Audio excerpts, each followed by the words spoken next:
What's up, everybody? My name is Joshua Johnson. I'm a senior undergrad at the University of Tennessee, and today I'm going to be talking about a particular plant adaptation, that of the anachronistic osage orange. You're probably familiar with the osage orange. It's really common around here. It's been introduced in much of the eastern United States. If you've never seen these weird looking rotting fruits in mass on the ground from September to October, then maybe what I'm about to explain to you might pique your interest in the future, and you'll see them and notice them from now on. But anyways, Maclura pomifera, the osage orange, is a deciduous, thorny, medium-sized tree reaching around 40 feet tall, making it a subcanopy tree rather than a dominant main canopy tree. It has a simple alternate leaf structure that can be anywhere from 3 to 5 inches long, 2 to 3 inches wide, ovate, very simple leaf, similar to an elm almost. The fruit is by far the easiest identification tool. It makes these weird looking green brain looking fruits. They're astringent to eat, so the fruit is not very good. The seeds are very large and abundant. It has a native distribution to eastern and central Texas, specifically the Red River drainage system, southeastern Oklahoma, southwestern Arkansas, and northeastern Texas specifically. However, the osage orange has been introduced in most of the United States, like I said before, and has become naturalized throughout much of the eastern United States and central Great Plains, largely in parts due to Native American distribution, and they're used for the tree's wood for bows. It makes very good bow wood, so the Native Americans would often transplant this easily transplantable tree. It grew very well in poor soils. Anyways, the plant adaptation I'm going to be talking about today that is unique to not only the osage orange, but many neotropical anachronistic fruits, in the words of Dan Jansen, which is megafaunal dispersal syndrome.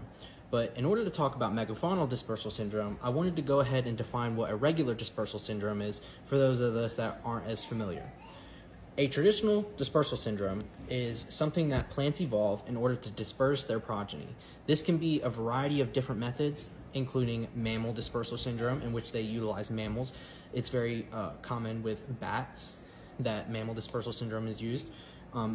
Wind dispersal and water dispersal are both very, very common in the plant kingdom in order to disperse progeny.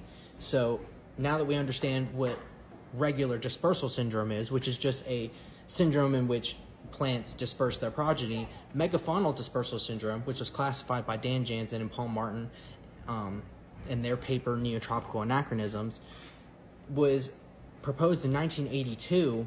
And the paper essentially established that plants could be overbuilt or unsuited to be normally distributed by today's wildlife, meaning that their dispersal partners or agents are not around anymore. But how did they even come to this conclusion?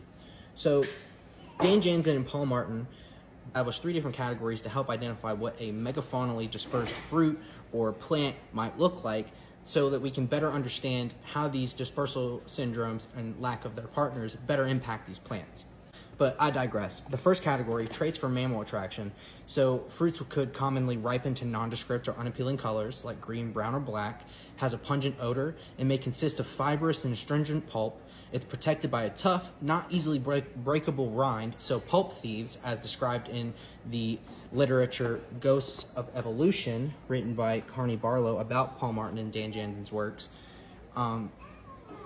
Pulp thieves, as described in this book, are not easily able to break the rind and take and disperse these fruits, making them pulp thieves. They'll eat the pulp and leave the fruit there, with the progeny being undispersed. The second category for traits of these anachronistic fruits would be the traits for megafaunal fruits. So now we're moving up in a level.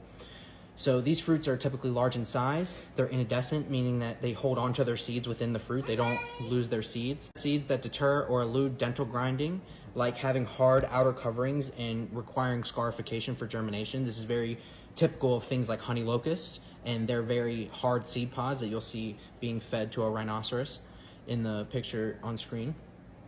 They fall to the ground and stay untouched and largely undispersed under the canopy, such as the osage orange is a very prime example of this, but also A more native example to America would be Acinema triloba, which is the pawpaw fruit, which is also described in the literature, the Neotropical Anachronisms, and more of Dan Jansen and Paul Martin's work, as being a megafaunally dispersed fruit, anciently megafaunally dispersed fruit. Lastly, in the third category, ecological indicators, which would be signs of missing dispersal partnerships, is the fruit's rotting where it falls, meaning that it's especially ineffectively spread or appears overbuilt for modern dispersal agents. The plants are more common near cows and horse pastures because, like I said, they serve as good proxies. So cows and horses can actually, in a way, serve as a surrogate dispersal partner.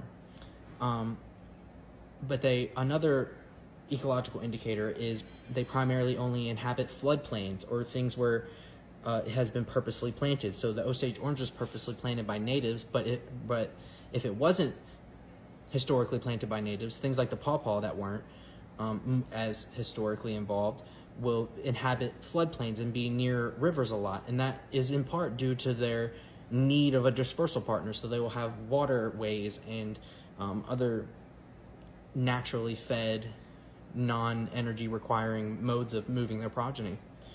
The geographic range is inexplicable or patchy or stretched from its native range. Any species facing dispersal stress will face range constrictions in most of their cases, with scattered individual populations in large patches of non-dispersing genetic material. All, or at least most of these factors will be true in any particular neotropical anachronism, aka any megafaunally dispersed fruit. And the one that we chose to look at today as a prime example of this is the Osage orange. Particularly because I chose the Osage orange because it is particularly overbuilt, even more so than our native fruit like the pawpaw, because you could argue that things like the pawpaw and the avocado found dispersal agents in humans, but things like the Osage orange doesn't necessarily find dispersal agents in humans outside of the contextual use of its wood. When it comes to its fruit is entirely overbuilt for any kind of dispersal partner because its fruit is disgusting and nobody wants to eat it. Even browsers don't really like to eat it, and even the pulp thieves that do ingest it are way too small to ever be able to do anything real with the fruit, to be able to actually scarify the seed and move the seed, because they are larger than the digestive tracts of the animals that are pulp thieves to the Osage orange. But all of that to say, in conclusion, the Osage orange, Maclera promifera, is a megafaunally dispersed fruit, meaning that its dispersal is largely linked with ancient animals that are no longer around anymore. And if you want to know more about that, you can read this book by Connie Barlow called The Ghosts of Evolution. It's actually what put me onto this whole theory in the first place by Dan Jansen and Paul Martin. You can also go read Dan Jansen and Paul Martin's paper in the magazine of Science about the work in the first place. But I really like this book by Connie Barlow. She's not actually an expert in the area. She's just a writer that puts this stuff together. But this is a very good secondary source for this information, with the papers being the primary source. But yeah, thank you so much for watching, and see you next time.